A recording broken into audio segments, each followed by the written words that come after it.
The winner in the hero category is New Jersey Task Force 1. They were selected because of their participation in the rescue and recovery efforts following the World Trade Center disaster.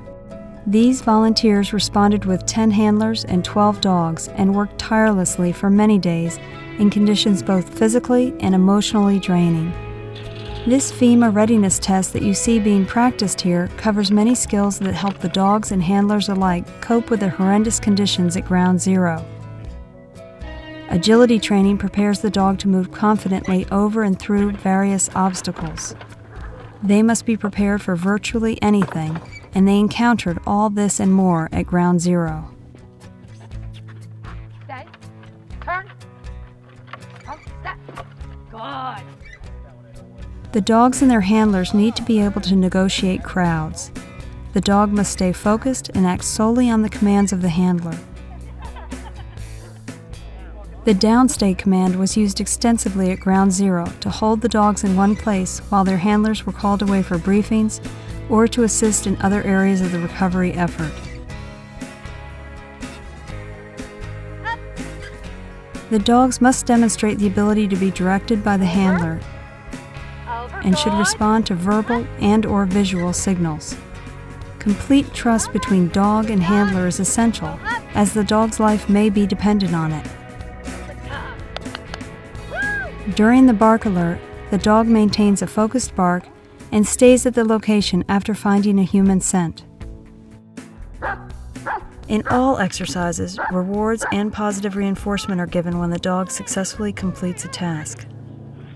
The rubble pile approximates the conditions of an urban search and rescue effort. The dog must be easily directed, cover an area efficiently and independently from its handler, and then stay at alert while its handler assesses the situation. Task Force 1 dogs are air-scenting dogs, trained to locate live human scent.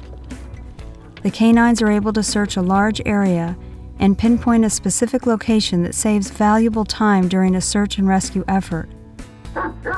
Tragically, at Ground Zero, these skills had to be adapted to finding human remains. What the dogs and handlers were able to accomplish is a testament to their adaptability, and these efforts were invaluable in providing closure for many of the families of victims. This year, 2 veterinarians nominated New Jersey Task Force 1.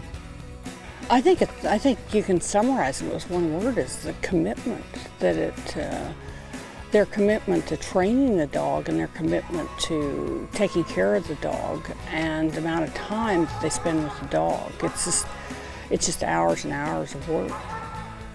So the dog is really like an extension of the handler. And the New Jersey Task Force was one of the few teams to be actually on the pile that first night. I think that was very important to the rescue workers in the city and to the families to know that they were there and that every effort had been made and brought closure, even if remains were not recovered for the families.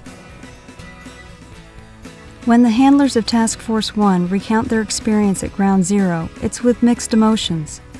There is tremendous pride in the effort their dogs put forth, and a sense of accomplishment at completing a very difficult task that meant so much to so many. Yet, this is tempered with deep sorrow with the realization that their efforts were directed toward recovery rather than rescue.